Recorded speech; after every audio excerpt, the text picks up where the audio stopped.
Hey guys, welcome to the GameChange live stream forum. My name's Jack Baric. I am the co-founder of GameChange. I've got with me my other co-founder, Paul McDonald, former NFL quarterback, USC All-American, and national champion. Let's go. Let's go, baby. And with us also is the brains of our operation, Dr. Michael Brown. We love to call him DMB. DMB is a high performance mindset coach who works with athletes at all levels, from high school to college and pro. How you doing, Michael? I'm doing great. I cannot wait to have this conversation with our guy Frostee. And that's the main man for the evening. We have with us Frostee Rucker. Frostee played in the NFL for 13 seasons.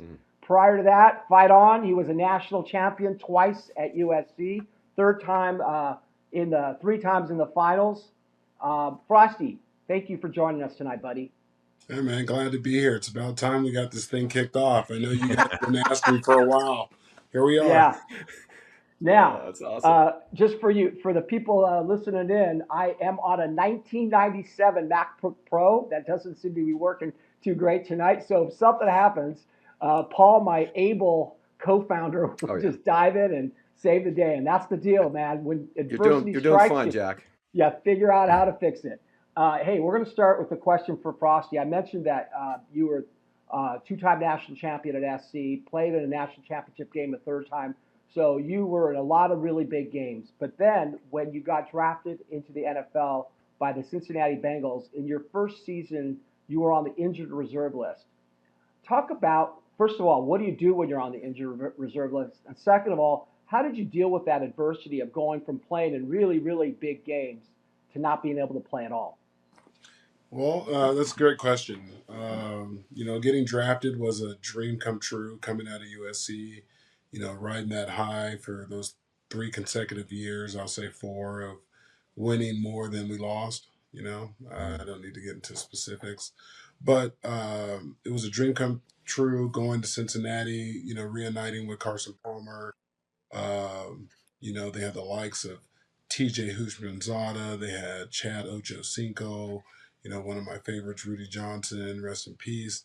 Heck of a O-line, D-line. I played behind Justin Smith. So I learned a lot from the cowboy, as they call him, going against Willie Anderson and Levi Jones in practice every day. It was a real treat and a real, bump up in the energy, I could say, on the football field. And getting hurt, I got hurt my first preseason game. It sucked. You spend your whole life trying to run through that tunnel. You get there, and when I played, and I'm sure Paul can add to this later, but going through real double days, or I'm sure Paul had triple days when he was in the NFL. Real double days. We held our double days in the middle of Kentucky. Well, not the middle, it was to me at the time, but Georgetown, Kentucky, a Division II school. And heat index off the radars, humidity. It was something that I was not accustomed to and not used to. And my body pretty much, it was something that I couldn't train for, it felt like. Like I trained really hard, and when you're a rookie, you take more reps than you're really supposed to, because you got to do special team stuff. You're on the look team, and you got to take your own reps. So it was a lot of wear and tear, and then you thrust right into your first preseason game within 2 weeks of those double days, and I had a labrum tear, and I had a lot of dark days. It felt like your dreams going away.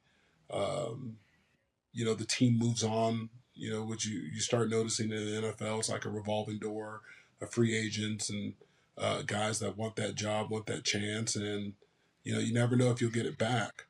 And, God willing, I rehabbed my tail off to, come back stronger my second year. But that first one took a lot out of me. But, you have to lean on, people that have been there before, and I was lucky to have Carson on my team, and he was coming off his ACL the prior year. So, telling me just to, attack my rehab the same way I attack my regular workouts and give it all I got. And that's what I did. But, being in a new city by yourself, trying to figure this thing out. Now you're a pro, and you're not. I wasn't down the street from mom in Orange County at SC. No one could, you know, counsel me the right way, and therapy wasn't a strong advocacy for therapy. So you kind of like hit it straight on by yourself. So I got through it. I stuck to it. I knew what I wanted out of my life, out of my career, and I knew things like this would happen. I just didn't know how soon it did. Yeah. What do you think? What do you think made you stick with it? Is it just that driving passion to be an NFL player? What was the thing that kept you going when you didn't have mom there to kind of counsel you? Yeah, it's the love for the game. I've been doing. I was playing football since I was 7 years old, so I'd be damned if I get all the way there and that was going to be it. And you write your own story once you get into the NFL. Everyone's journey is different. There's undrafted guys that win a Super Bowl their first year. And there's guys that play 20 years and never won one. It's the unwritten book, and getting a chance to be a chapter of it is, as cool as it gets. And you just got to fight. Went to SC. If that didn't say enough, you got to fight on. And those terms mean a lot of different things. A lot of different people. And for me, fighting on is just never giving up. I wasn't dead. Can't quit. Get back up. Redefine yourself. Watch more film. Be a pro, not a bro. And that's what happened over that year. I love it, Frosty. Can I jump in? I just got to say, jump in. We're waiting on you, DMB. Well, no, because Frosty, what's interesting, you said you're writing your own story. I love to help people envision their lives as a 500-page story. And in many ways, that adversity and the different things they go through, it's page 42, paragraph 3, and they feel like it's the end of the story. And in many ways, it's the best part of the story. I think what happened to you, obviously horrible. You said it sucked. It was hard.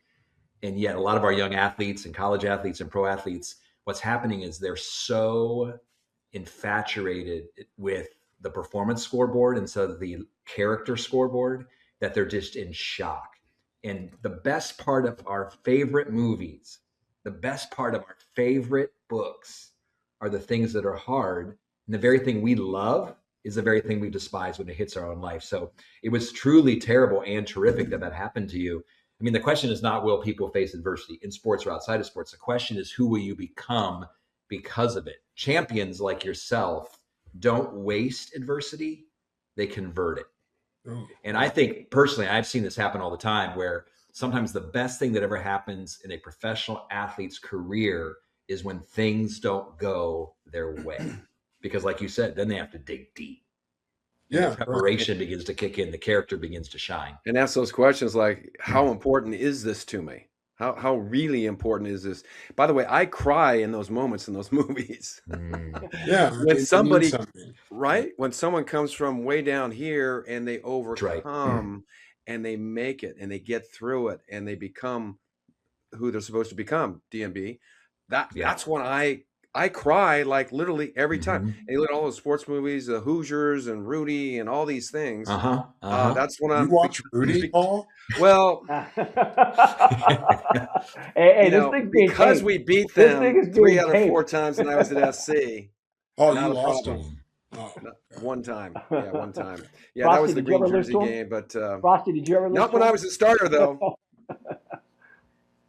Well, and it's true. I mean, those who aren't playing become the players who last the longest when they push through and they actually have to face the adversity. I mean, the NFL's filled with talented players, but very few that have that grit and resilience to continue to build what I call, there's a performance scoreboard, of course, the stats, the games played, the wins, the losses, but then there's the character scoreboard, the discipline, the resilience, and even in the very short time that we've had together here on this live streaming, there's humility baked into you. You can just feel the life that you have, this life that you are a life giver and not a life taker. Obviously, you're mentoring young people. I mean, this may not have happened without the injury. You wouldn't be the guy you are without some of that adversity. So we all hate it. I mean, we all know this too. This is what's so fascinating about being a human being is every one of us can look back something from 2, 3, 4 years ago and go, you know what? I think I'm better because of that. We all know that we grow from that. But yet none of us, as we sit on this live stream, if anybody who's listening in is thinking, you know what? I'm hoping for a really good crisis to land into my lap. Yeah. Even though we know that. So you get to be human and you get to grieve those hard times, but then you also get to lean into them and grow from them. Yeah, I mean, these tools are used in, these are life lessons that, once the football career or whatever career it is, and you're transitioning to something else, uh, it's a part of it. It's the lessons learned. And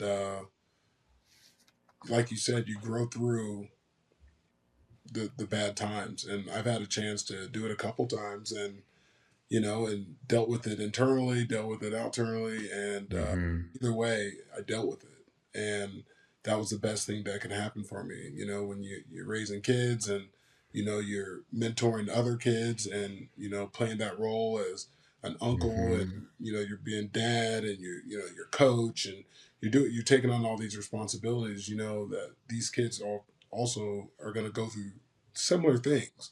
And, being a vessel to be able to communicate that with them and to tell them just put one step in front of the other, just keep going, and a lot of it's eliminating distractions, and because as much as you hear people cheering you on, there's a lot of people that really don't want to see you take that extra step, so that's where faith comes in. And when you have faith and you have a strong belief in yourself, a strong belief in something bigger than yourself, which may be team, which may be, the vision, the thesis of the, what we're doing here. It could be God, just having something bigger than yourself to be like, someone that probably had it worse. I can get through this. This isn't the end of the road. This isn't my story. It's not over. And, taking that in and, watching people rehab and right along with me that get injured. And, some people steer left in life or in the locker room when they get hurt. Some attack it. And I was just one of those that attacked it.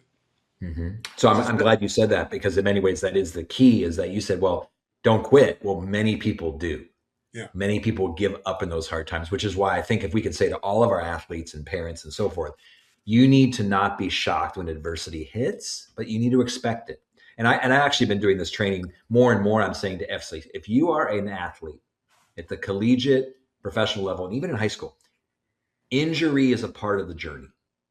It may be for a day or two with a rolled ankle. It may be something much more longer and more extensive, but you can't be shocked. You just know that is a part. And if you just, because again, all frustration in life is a result of one thing, and that is unmet expectations.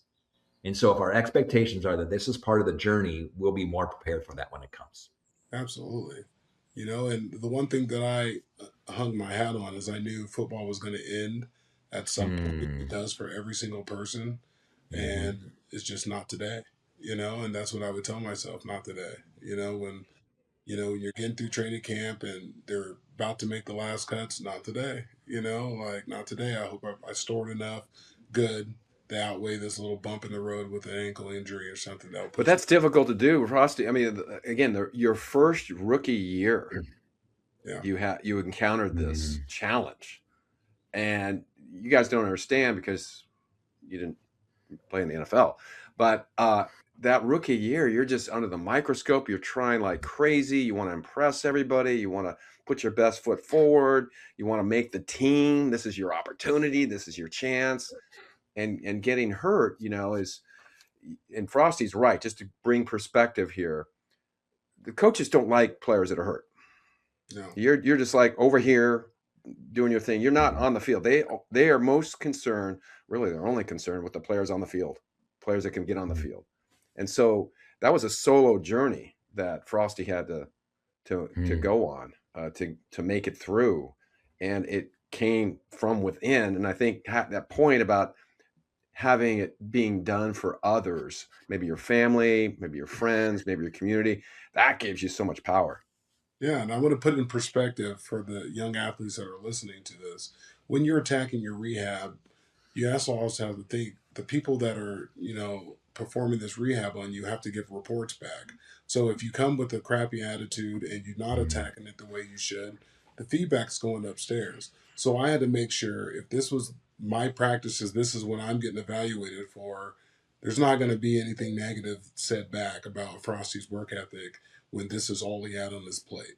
So I took what I was supposed to do. I attacked it, stayed out of the way. I didn't need to be the focal point. I didn't need to hold court in the locker room while I was injured, because each day in a training camp seems like 2 weeks, that you're missing because it's 2 practices. It's just like it goes so quick and you're not out there and everyone's looking at you like, so are you okay? Every time you smile, oh, so you should be okay to go back out there, right? Like, seems like everything's good, so you have to, mind yourself while you're around in that environment that every single thing you do is under the microscope because there's other people that want that job and they're working them out on the field during practice.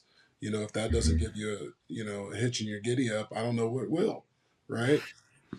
So when you look I at love everything that's this. going around you and, you're there for a certain job and whatever's on your plate, you need to do it. And that's why I did it. I went to training camp or my um, therapies and treated it just like I was taking my reps at practice. Everything they told me to do, if I had a question, I'd ask. I would give them maximum effort because ultimately it's only going to benefit myself. So I need to, and I need to push through. When it hurts a little bit post surgery, you got to push through because once you have that one push through, the next day it gets a little bit more flexible, then a little bit more flexible, and then you're just like, okay, I'm getting somewhere. But if you hold back, it's not. Yeah. I'm gonna quote you forever, Frosty. Those 2 words, not today. Not today. Not today. I think that's fantastic because so often we're thinking, how am I going to make it through this journey or this process? It's like, you know what? I got to make it through today. Yeah, today. One day at a time. Today is not the day I'm going to quit. I'm not going to think about, well, I quit tomorrow, the next day. If we can chunk that and make it smaller in our minds, it won't be quite as overwhelming. Not today. Yeah, Man, and I think that's so good. that's, Actually, I just, oh, please, Jack. yeah. I was going to say, I think, and I just wanted to put an exclamation point on what you just said because I think it's great advice. I've really never heard it put that way. When you're going through rehab, those are your reps. Those are your reps. And usually, if I can imagine you want to go in there and pout because you're pissed and not happy about the fact that you're there, but that is your practice field. And I've literally never heard anybody say that before. So for guys who are injured, I think it's a really, really good thing to take note of. Well, you did something right, Frosty, because you were in the NFL for 13 years. And I'll tell you that if you look at the average, it's only 3.3. 3.3-year average for NFL players. What I found interesting is that for many, many of those years, you were actually a backup. You weren't a starter. So how do you think you had a 13-year career when there were guys who were actually starting ahead of you that didn't have as long a career as you did? What was your secret sauce? Jack, because I would do anything they asked. If I wasn't starting on defense, I was on field goal team. I was on kickoff return. I made sure I was a part of that roster, right? And in the NFL, it's next man up. I think that's a common term that everyone uses. Someone goes down, the next person needs to be ready. And for the first few years, we had Justin Smith. I got hurt. He was on a franchise. So he came back for another one. So I got 2 years with him. And then each year they drafted a defensive end. They brought in a free agent, Antoine Odom. Each year I had things stacked against me as I was rehabbing or something to get back to perform. But the one thing they couldn't do is take away my effort on those other special. Oh, that's right. So sometimes people are like, "What position did you play?" And I'm like, "Well, on paper, I played defensive end or defensive tackle, but truly, I played tight end on field goal. I played L3 on punt return. I was in the wedge. I did everything." And people don't understand that there's only so many roster spots. So you have to stand out somewhere. You have to give yourself a chance somewhere. And mine was just like, hey, anything you give me, I'm going to do. I'm not going to pout about it because it's not going to be today where it wasn't my effort that, was detrimental to the team. It's not me, and I make my way on special teams until I cracked the lineup and I just never gave him back. I started at SC as a backup also. We had the Wild Bunch too. That was Kenichi Udezi. We had Sean Cody, Mike Patterson. We had Omar Nazel. Great group of guys put together. Fantastic. Omar went down. I got an opportunity to, play at defensive end. I came at SC as a linebacker. So you want to talk about adversity, and you get into a school, and they want to switch your position. I didn't go there to play defensive end. I went there to play linebacker. But you know what? Do you want to play football? So my whole life, I've just been playing football. And that is what I think pushed me over the top, because I wasn't arrogant in any force. I would play any position. And again, I didn't play special teams at FC, but at the NFL, do you want to make the roster? Yeah, I do. I want to be here. I don't, I'm not giving my opportunity up. So that's what I do. I think people don't realize, the NFL is not just a talent league; it's a resilient league. Oh And yeah. obviously, you recruit the talent, but the teams keep the dependable ones. And it seems like in many ways that's exactly what you did. You were talented, of course, but then you learned to become dependable and a staying force when people are moody and their attitude isn't great and their work ethic is low. You said, "No, I'm all in. I'm all in."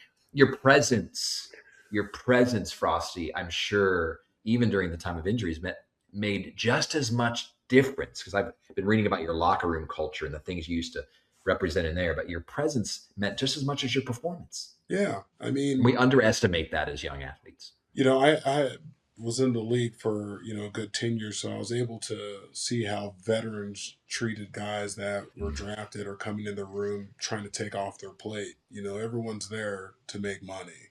Everyone's there to support their family or whatever they're trying to do and get done. The truth be told, the one that can pass the information down to the guy that's trying to beat him out and say, hey, let the best man win. I'll tell you, but you got to do it better. Your technique has to be better. You got to listen. You can't get yelled at. You can't be in the back of the last one in the line. You got to fight to get your position in the line during, warm ups. All these things matter. And that's one thing that I would, embrace the rookies when they came in and taught them how to be a pro, not a bro. I use that term because I it's like so that. true. Like the little things and little things, you got to be a pro, because bros won't do it. Bros are too cool, and you can't be too cool. You just can't be. You got to do it all. And once, a lot of them, it resonated with them. I still get calls from a lot of my teammates. There's a few playing still that, those lessons, have been brought to them, and now they're doing the same thing when they get longevity in the league, and they're actually helping someone stay there. As for trying to worry about yourself, That's right. you can help someone, because there's 32 teams. You may have an opportunity to go somewhere else and play. Did you learn something while you're here? Because it's all about opportunity, you know so it's all a job interview, and once they get that, they lock in a little bit and they start learning. They understand how important it is to take notes and have your notebook. And, don't forget to make sure you have a fresh set of pens every week in your backpack.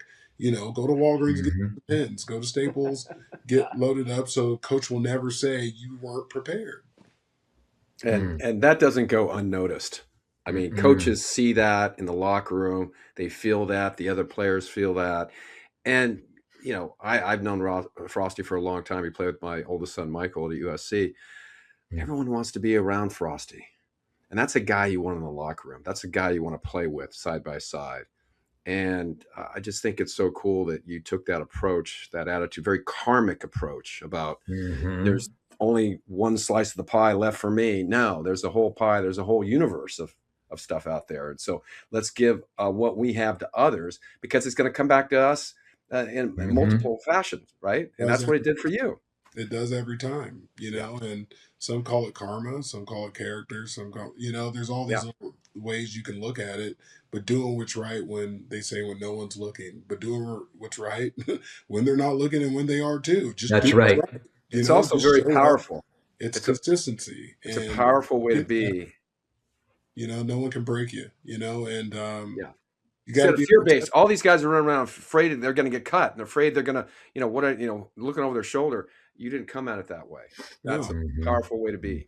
because I knew I was supposed to be there, and don't get it wrong that there's not moments of that creeps in you. I'm human, Oh yeah. and I've been there, like the bottom of the bottom's trying to figure it out, but I had to always reset to, like, look, control what you can control, right? That makes your antennas go up, and it's like I can't control that. I can't control what they're saying upstairs.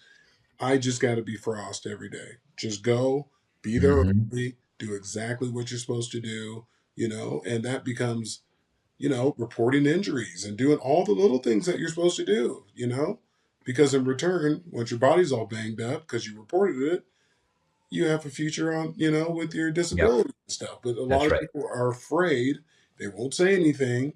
And then when it comes time to get taken care of their body, they don't have anything documented. It's the little things. Be a pro, not a bro. Yeah, I love that. Well, and I think too, longevity in sports, we see it all the time, is a result primarily of mastering your mindset. Oh yeah. I mean, you even said this. Your mindset is it's for others, not just for me.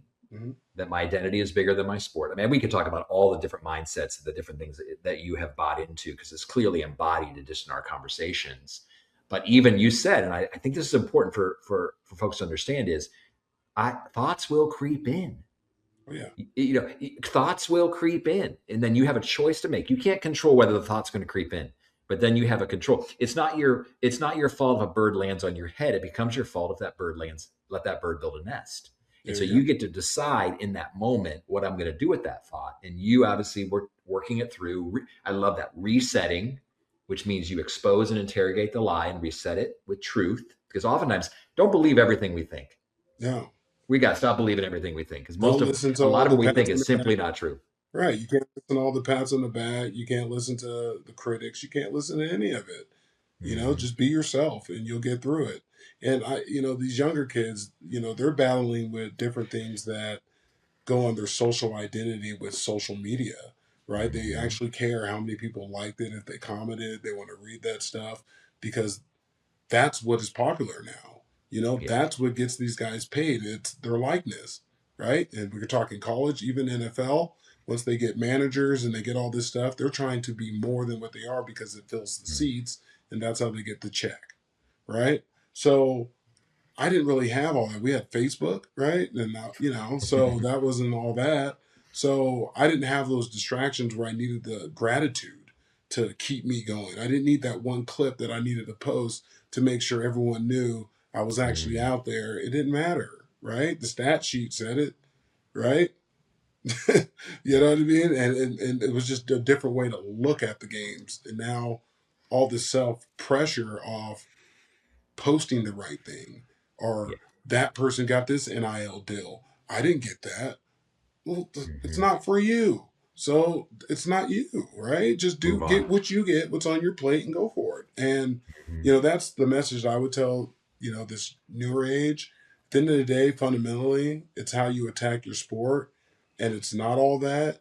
And it might not get you the glamour and this and that, but being in your gap and being consistent on where your coach told you to be, that means a lot for your career, right? D linemen, we're not the most marketed people. I knew that. I played with Leinart and Reggie Bush, right? Like, you're not going to be the 5-star that has every interview, ESPN. You're not going to get that every time. You may get one here and there, but that's not your everyday after practice, post practice, right? Be okay with it. And those guys earned that. They earned it though, right?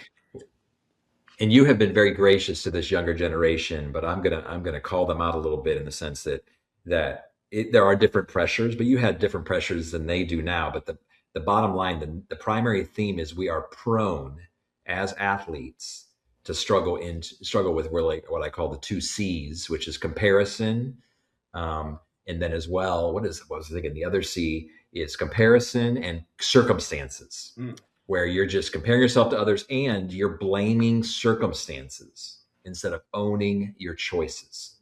And, there's always circumstances in every generation, every season for all the different sports. But if you can get to a place where you're like, I'm going to fully own my life and own my choices instead of blaming circumstances and comparing myself to others, it's going to be a huge win.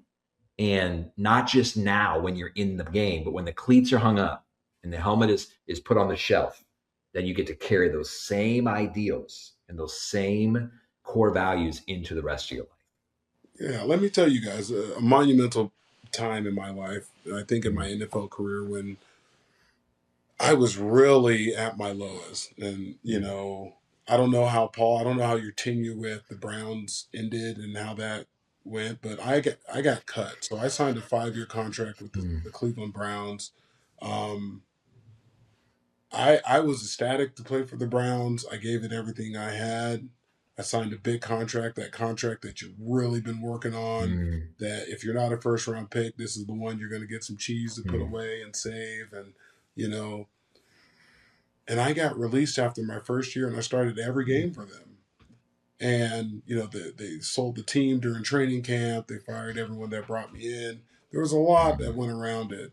But I had worked my tail off to get that contract that at some point I was so upset about that I wanted to quit when I got cut. You know, like it's humbling to get cut from Cleveland and they're not good. Right? Right. So I was the reason, right? You just take that on like you're the first one that gets cut in the new season. Like, whoa, what did I do? You know, like It's all my fault. yeah. So you sit back and then, you know, just a year ago as a high dollar guy, this next year, teams want to give me a minimum. I'm just going into my 8th year in the NFL. They want to give me a minimum. And I'm like, I've already worked for all this stuff. But I had a long conversation with my father about it. I'm very fortunate to have a man like my dad in my life, a man of Christ, and just a great leader. And he said, look, son, I remember like it's yesterday. He said, when we started playing football at 7, it was never about the money. It was never about any of that. If you have an opportunity to play in the NFL, go play in the NFL. And that one sat on me because it wasn't about any of that other stuff. It was about playing football. I wanted to play in the NFL. And that, you know, to the core of it, that's what it was all about. So I signed a 1-year contract with Arizona. I didn't know how long this was going to last. They switched my position to play D tackle, not D end like I was used to. I played D end since college, all into my 8th year in the NFL. Then I switched to inside. I wasn't even a big guy, right? So I had to figure out if I want to play in the league, this is the 1-year contract I got. I need to figure out my angles, my technique. I need to figure out where my advantages are, you know, where I'm going with my hands before they get me, because the guys are way bigger than me. So I had to figure that out, and it pushed me so hard because I'm a football player. There's not one position on that field, probably quarterback or kicker, that I don't think I could have signed up to play for if I really had to train for it, right? If I really had to give it my all, I'm sure I could have played tight end. If I really had to get big and I wanted to squeeze another year, I was smart enough, I'm sure I could play center, right? I can play football. I can play line. I can do it. I know I can. I'm a football guy. You're not going to tell me I can't, right? So that pushed me so much to play a new position. And I was playing nose tackle at 265, but getting tackles for losses, right? Because So I you knew used your the roles. quickness. You I used your studied. quickness. Yeah. I found my advantages, my angles. I backed off the ball. I did whatever it took to give me my own advantage to get the job done. That's awesome. And I did it, and then it became great because I was mastering it. Oh, you know, I got cut from Cleveland. They said they're turned into a 3-4, and I couldn't play it. So I played in Arizona and ended up being team captain in a 3-4, playing D tackle inside. Yeah, Cleveland screwed a lot of things up over the years. I'll tell you. I mean, they cut two of the best of all time. Oh, you man, and there me. you are. I mean, Frosty gee and whiz. Paul, we're We looking would have been in the rafters if they didn't. Long list. Frosty, I have a question for you because you mentioned Reggie Bush and Matt Leitert, and we talked about all those wins at SC. You mentioned the Browns, a team that didn't make the playoffs very often. You, in many of your years, in the earlier years of your career, were on teams that didn't make playoffs. I have 2 questions, actually. Can you identify the difference between the cultures or anything else on the teams that won and the teams that didn't? Was there something that you could say, this is why this group, you know, consistently was able to win and this was not? And I'll have a second follow-up question, but that's the first one for you. Yeah, I mean, your head coach, front office, you know, they got to be the chiefs of the spot. They got to be the main leader, and the stuff rolls downhill. They got to, you know, one thing I really loved about coaches that just kept it honest. Don't lie. Just keep it real. Don't say I'm doing a good job and then, you know, there's this talk in the back or I get cut and they say I didn't do something. Just keep it real. And, you know, one thing I know when I got to Arizona and I have Bruce Arians, they all treated us like grown men. You know, Uncle Bruce was so cool the way he talked. He kept it real. He would, MF you if he needed to. He'd love you up. You're going to get all that. But the guy wanted to win, and you knew why. You knew what the thesis was. You knew when you walked into the first training camp and the goals were up there, it explained how we were going to get there. What was the buy-in? What were we going to do? There was actually a mission to get there. Right? And we all bought in. We're all guys that no one wanted. It was that whole story, look around, look at all the free agents we have here. No one wanted them. Your team drafted you. You're over here now. And we had a whole bunch of guys like that. And we patched it together and bonded off that thesis. And it just worked out for us. We played the best football that we can play. If you ask Carson, he'd tell you the same thing, playing for Cincy, then going to the Raiders, it was that was like even kill for him, and then going to Arizona is a fresh start for all of us. And it was the best thing that could have happened, putting the band together the way we did. I played with great athletes. I played with CJ2K. I played with Adrian Peterson. He came through there. Wow. Obviously, on my team was Larry Fitzgerald. Watching him work and practice every day. How am I not going to do and stay consistent of what I do if I have the ultimate, teammates right there that are going to show you a way? Calais Campbell, he's still going, right? Yes. Right? I played with Honey Badger, right? Patrick Peterson. I can go, I play with all these just all-star, 5-star type of athletes. So you had to be up here, and we pushed each other. And it just worked. But the leadership came from Bruce Arians, and it trickled down. Every meeting room was detailed. Everyone had the exact mission, and we were on attack. And when you're on the attack and you're not the fat cat, and you're going to get them because the Arizona Cardinals weren't relevant for a long time, here we go. We have our opportunity. They weren't relevant since Kurt Warner and that Super Bowl, then they went on the skid again, right? So to be consistent and win, more than 8 games in a year and make the playoffs multiple times, you change the franchise. I played an NFC Championship game. It wasn't all of our best game, and we didn't win. But I got there, right? And I seen the lights. I felt the energy. It was different, and it was just a memory, a core memory I won't forget. And it all came from the leadership that pushed us to have the goals and how we were going to attack those goals, and the strength and conditioning part of it in the film room and on the practice field.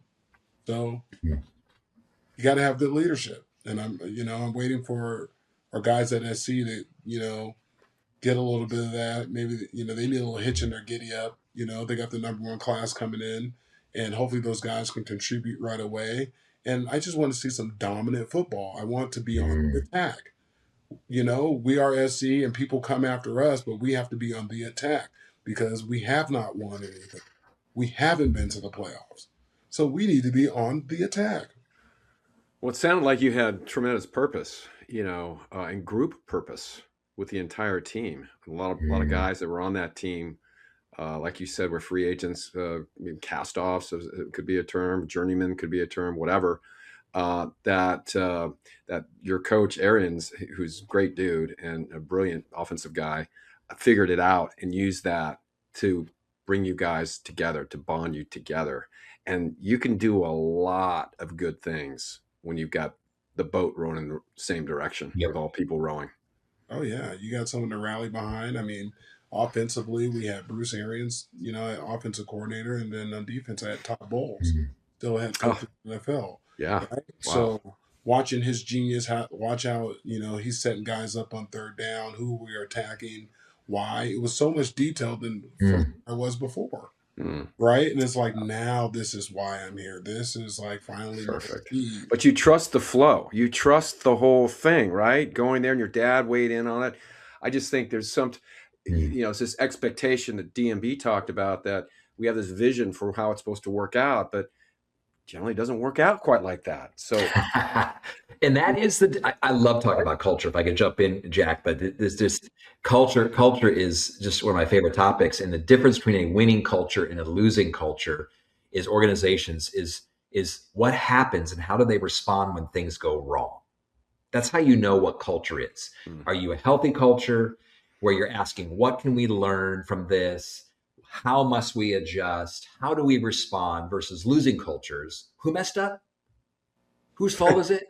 Right. What excuses do we have? Why is this happening to us?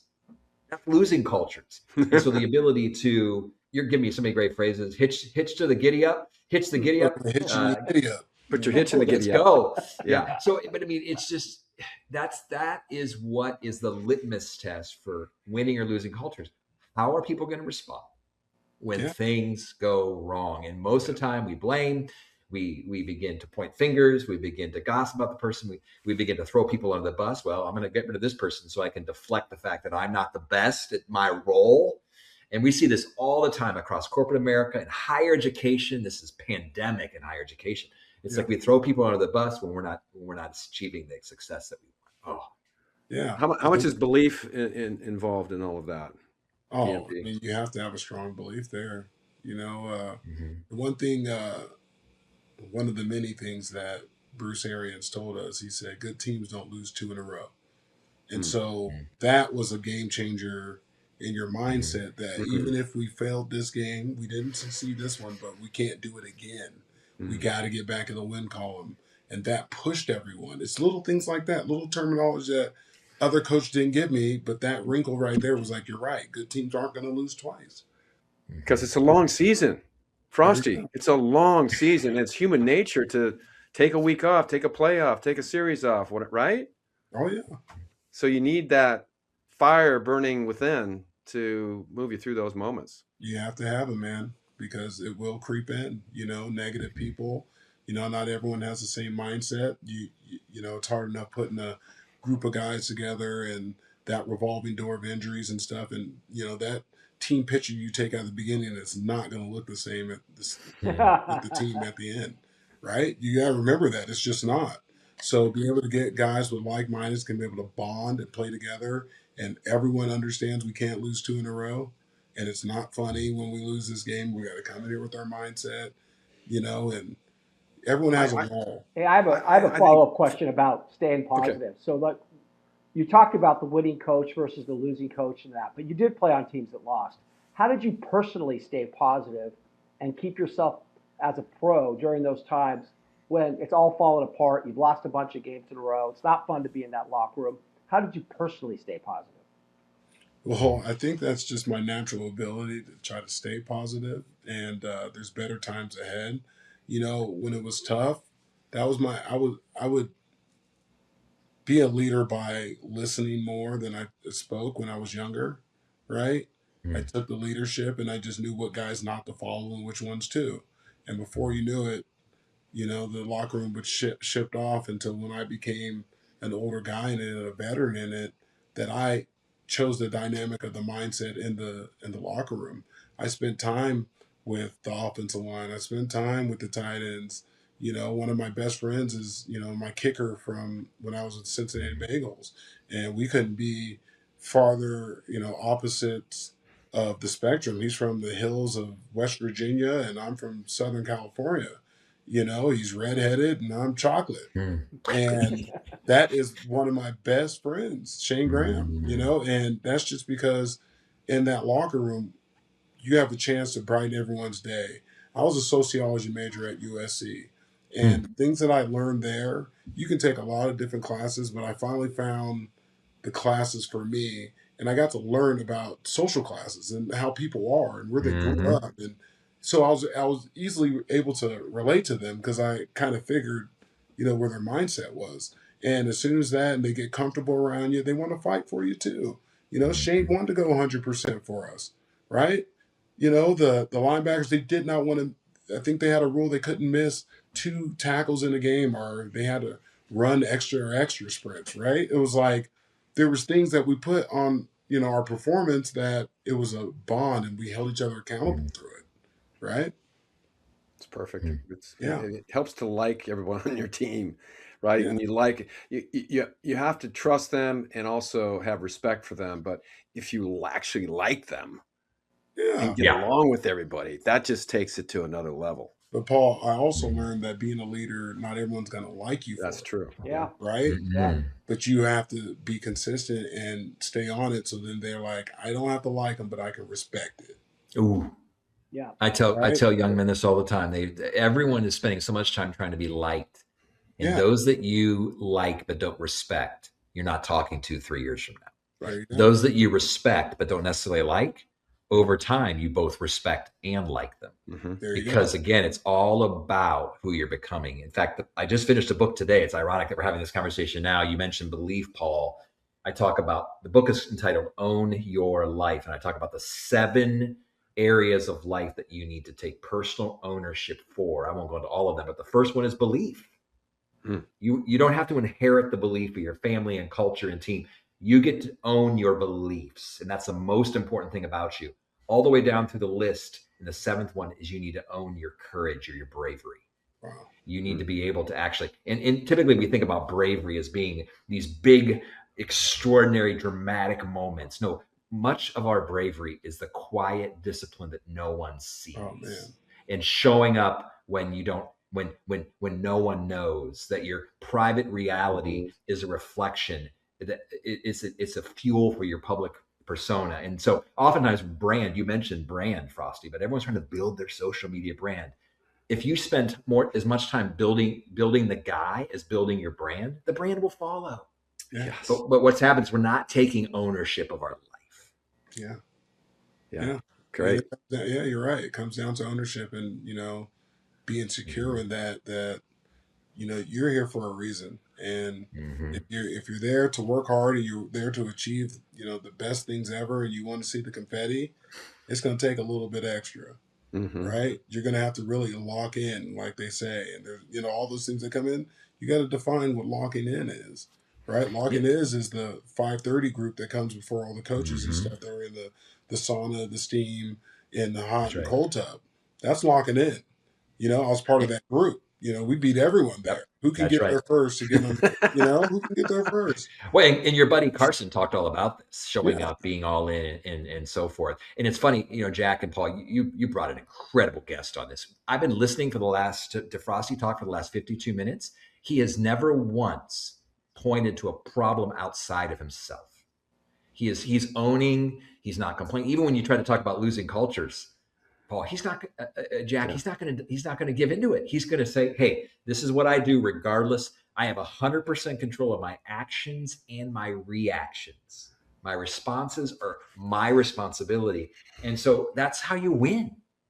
That's how you win. Yeah, and with football, you still have to be edgy, and so that's where you really got to be, a chameleon, so to say, to be able to be like that and keep yourself reserved in a contact gladiator type of sport.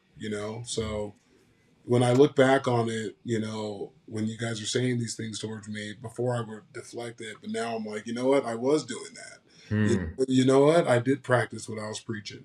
I was part of the 5:30 group. I did stay late. I did work on all the extra things, because the one thing you don't want when you hang those cleats up to say I should have did more, or I could have did more, or be comfortable in like, yeah, I'm in the locker room today, but you could be gone tomorrow, literally. So you better give it your all. You better show them that you're here and you're completely all in and committed, and lay the chips lay where they may. And that's what happened. Cream rises to the top always, no matter where you're at in that depth chart. If you show up and you're not in the tub, being injured, and you're on that field, you got a shot. But the will can only take you so far, Frostee, right? And you had heart, and there's so much to sports that starts there. What kind of heart do you have? How much do you want it? How important is it? How much do you love it? Right? Yeah, and I absolutely love football. Paul, I tell you, football was the only place growing up. I'm a kid that has ADHD, so I wasn't the best student. I couldn't sit still. Football was the only place that I would get some type of gratitude, a good job. Everywhere else, I was too loud. I had too much energy. You got to sit down. It was a good time. I wasn't a bad kid. I just had a lot of energy, and I needed to be on the football field, right? Right. So once I found that, and that's where it's like, great job. It was like, oh, really? I'm going to do that again. That feels good. Yeah. Oh, yeah. Like I grew up, I have 2 older sisters. My mom, like, I wasn't getting good jobs at home all the time. I was a little brother, right? So when the coach was saying good job and like, great job, Frostee, pull you up, you break them down. You know how much that someone that's not getting that elsewhere, not getting championed like that at school, at home, you know? That's that a great it was the best place for story. me to be at, you know? And I don't think I missed many practices outside injuries. Like, I don't think I ever tried to get out of anything. I've always wanted to be there. And your football lessons transcend time and football. I mean, you said it, you're in the locker room. You don't know if you're going to be there tomorrow. I don't know if I'm going to be on the planet tomorrow. So why would I squander any of my days? Why would I not be all in all the time? We live as though we're guaranteed tomorrow, and we're not. Yeah. And that's true in the football field, and that's true in our lives. You know, people are always like, well, it's just one more day. It's just one more day. No, it's not one more day. It's one less day. That's the perspective. That's the mindset shift. We just burn through it. We have one less day now till the end. And so I think we just coast. Coasting is always backwards. And I love spending time with guys like you where it's like, man, there's no coasting. Life's too short. Yeah. The football career is too short. We just need to bottle that energy that you have, DMB. That is so special. I'm just reflecting. I'm reflecting the energy back that I'm feeling from Frostee right now. So I'm just he's filling up my gas tank. It's just more conversations need to be happening. I hope everyone gets to tune in, and I don't want them to be bored. We're talking old football stories. I'm not Al Bundy. They play other sports, and there's other lessons to be learned. But the most consistent thing that you can do is be consistent and show up. And one of the lessons I learned is don't confuse activity with productivity. And just because you're there, you have to be getting better. You have to be getting, producing something. And those days stack. So no matter what sport it is that you're playing, don't just go through the motions. It's not going to work out for you in your favor. Don't confuse activity with productivity. Yep. Hey, Frostee. I'm sorry. I didn't mean to cut you off, Paul, but I was going to wrap it up. No, I was just going to say, we got to have him back. We still got more to talk about. Yeah, no doubt. No doubt. I want to do this in person. Let's go. Let's take this thing on the road. Let's all go somewhere together. Sounds good to me. I'm in. Hey, I appreciate you, Frostee. That was really fun. DMB, always appreciate you. And Paul, you're the best, man. You're my partner. Thank you guys so much. Thank you for joining us on this GameChange Mindset live stream forum. We're going to do another one really soon. And once again, thank you to all you guys. Have a good night, guys. Thanks, everybody. Frostee, great to have you, man. It was awesome. Always. It was a pleasure. DMB, love you, man. Love you too.